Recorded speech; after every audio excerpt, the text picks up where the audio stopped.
Olá, sejam bem-vindos ao meu canal. Eu sou a Rita e hoje venho falar-vos sobre as primeiras 6 semanas da minha cirurgia ortognática.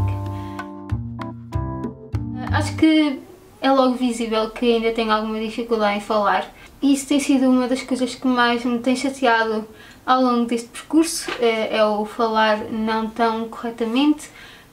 Mas por outro lado, sendo uma coisa que sei que à partida é passageiro, vou tentando levar com alguma leveza e alguma descontração. Neste momento eu estou com 6 semanas de cirurgia ortognática. Eu decidi fazer este vídeo porque eu devorei vídeos como este no YouTube durante todo o tempo que estive à espera da cirurgia e muitos deles deram informações que eu acho bastante relevantes e que de outra forma não teria tido acesso a estas informações. Portanto, eu acho muito importante darmos o nosso testemunho e colocar este assunto disponível na internet para que as pessoas que ainda estão à espera possam lidar melhor com a ansiedade, com os medos, tentar que não hajam assim tantas dúvidas neste percurso que eu passei durante 2 anos e que felizmente termino. A parte burocrática é bastante complexa em Portugal, porque as listas de espera, pelo menos no hospital onde eu estou inscrita, no Hospital de Coimbra, a lista de espera está de 3 anos. Inicialmente eu fiz um vídeo em 2016 em que eu achava que essa espera era de 1 ano, aliás eu vou-vos deixar aqui em cima, não sei qual dos lados é que é, mas eu vou-vos deixar aqui e vocês vão poder ver que eu achava que a espera ia ser de 1 ano e depois a coisa não aconteceu dessa forma. Mas a parte burocrática, se vocês tiverem interesse em saber, eu posso falar-vos noutro vídeo mais à frente, consoante as vossas dúvidas e perguntas que podem deixar aqui na box de informação ou no e-mail que eu vos vou deixar também. Falando um bocado acerca dos medos que eu tinha antes da cirurgia, eu tinha 2 muito específicos.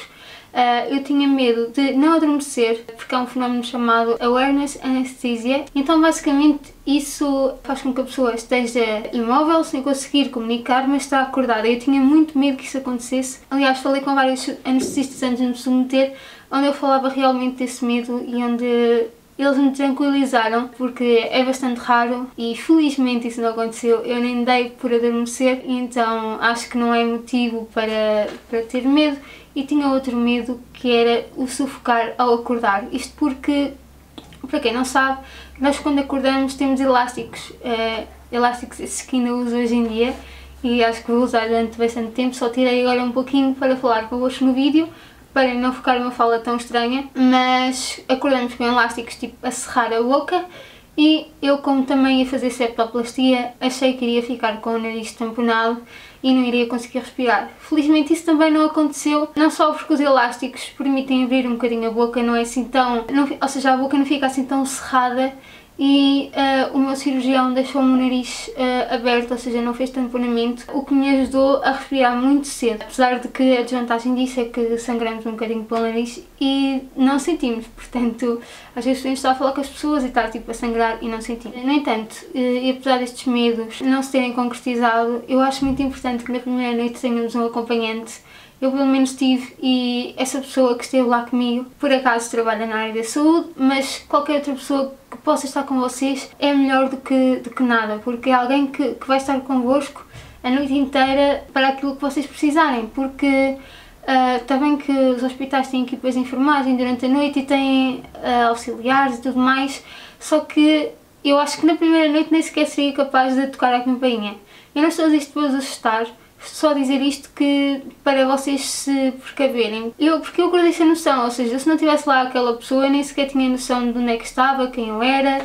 A anestesia a mim afetou-me bastante, mas basicamente é isso. Uma das coisas que eu só soube através do YouTube e através dos vídeos que vi na internet é que haviam pessoas que vomitavam sangue ao acordar. Isso aconteceu comigo, aliás eu quase tive a certeza que isso ia acontecer comigo porque eu sou muito sensível a essas coisas e então eu vomitei muito sangue, vomitei 3 vezes durante a noite e lá está, essa pessoa que esteve comigo ajudou-me imenso, porque imaginem, se eu não estivesse bem consciente eu podia vomitar e afogar-me, não é? E não era muito bom. Eu pessoalmente levei também para o pós-operatório inicial um caderno e uma caneta e ajudou-me imenso a comunicar na primeira noite e nos primeiros 2 dias.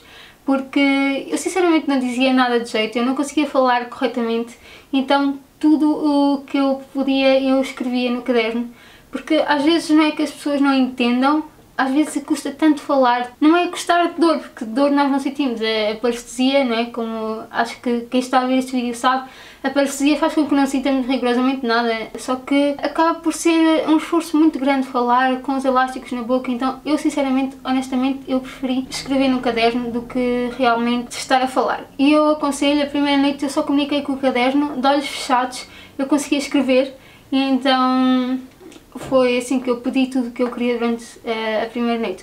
Eu estou a falar da primeira noite porque eu fui operada ao final do dia, portanto o meu pós-operatório foi todo durante a parte noturna, que é uma altura do dia em que há menos vigilância, e eu tinha bastante receio disso. Uma coisa que eu não estava a contar e que me assustou bastante quando eu acordei e nos primeiros dias seguintes foi, eu não sabia que os maxilares não ficavam logo completamente alinhados. Ou seja, eu não sabia que os elásticos eram realmente para pôr os dentes no sítio. Eu achava que os elásticos serviam como um gesso, ou seja, só para fixar ali o que já estava bem. Então, eu quando vim para casa, eu comecei a notar que os dentes não estavam no sítio, que havia um espaço entre os maxilares.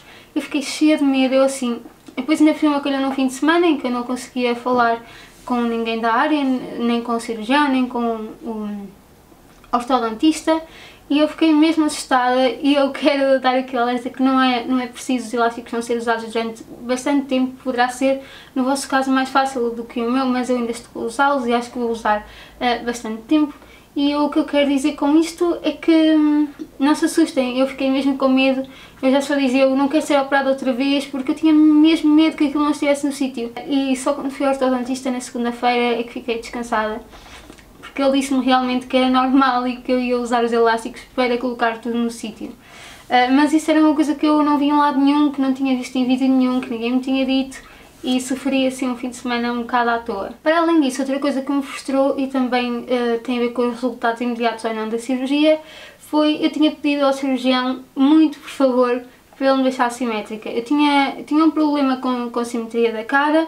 A minha cara não era simétrica, tinha alguma assimetria, ela ainda não está bem, e eu achei também que ia ficar logo simétrica, e só agora na consulta que tive, passado um mês, é que o cirurgião me disse que isso não é assim, ou seja, esqueleticamente, a nível ósseo, eu já estou simétrica, mas agora os tecidos moles vão ter que se reajustar e readaptar à nova estrutura esquelética, e só depois é que a simetria virá com o tempo. Mas foi outra coisa que eu não sabia e que fiquei fogo, submeti-me a uma coisa destas, e os resultados não vão ter nada a ver com aquilo que eu acho. Inicialmente, lidar com a cara inchada, lidar com estas alterações todas, não temos a certeza como é que a cirurgia correu, é bastante complicado, pelo menos para mim emocionalmente foi bastante complicado. Pronto, e já que estamos então a falar no inchaço, essa é talvez as coisas mais chatas, para além da parestesia, mas uma coisa influencia a outra. Portanto, esse inchaço normalmente ele vai aumentando até ao terceiro, quarto dia.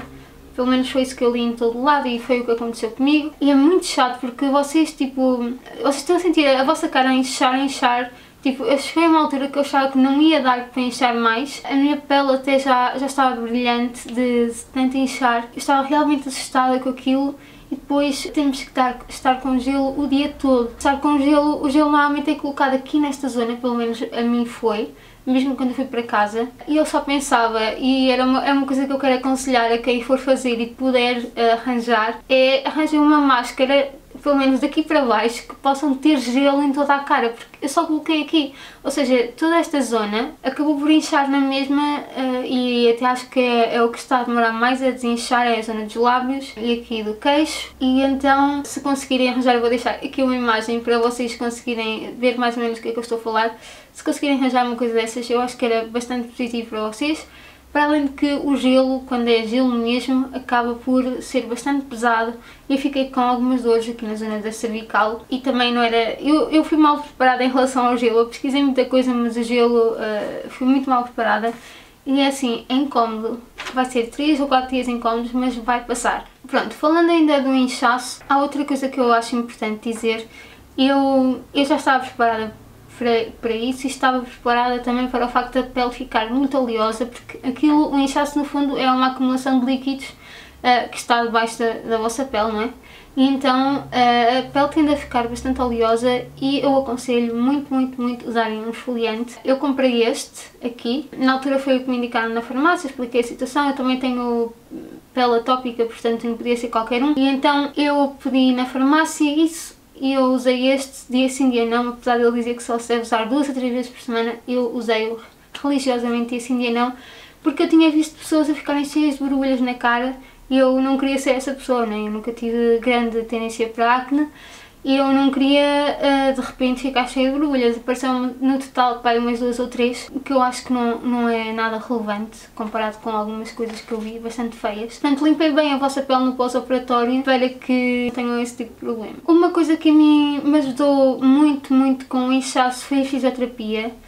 Eu comecei logo a fazer fisioterapia após uma semana de cirurgia. A fisioterapia inicialmente começámos por fazer drenagem linfática, o que ajudou logo a desinchar muito, e também mímica facial para eu começar a falar melhor, para eu começar a ter mais movimentos e também para tentar que a parestesia fosse indo embora aos bocadinhos. Eu posso dizer que atualmente tenho para aí 20% de sensibilidade em quase todos os lábios, exceto deste lado, o que já não é mau, porque sentirmos alguma coisa é melhor do que não sentir nada, e lá está, isto é um processo, né? Pronto, quem puder fazer, quem tiver a oportunidade de fazer, acho que devem fazer. Eu não quero alugar muito mais neste vídeo, eu acho que tinha muito mais coisas para falar, mas eu vou só terminar com a coisa que para mim foi a que me meteu mais nervosa no final de tudo. Não foi a alimentação. A alimentação se calhar eu falo num outro vídeo para não estar aqui a falar muito, mas vocês já sabem, inicialmente é líquidos, seringas e pouco mais, mas exatamente por ter esta limitação a nível da boca, a nível de conseguir ou não abrir a boca, eu não conseguia engolir comprimidos. Eu habitualmente já tenho dificuldade, para além disso o meu palato estava inchado, eu tinha muito pouco espaço dentro da boca.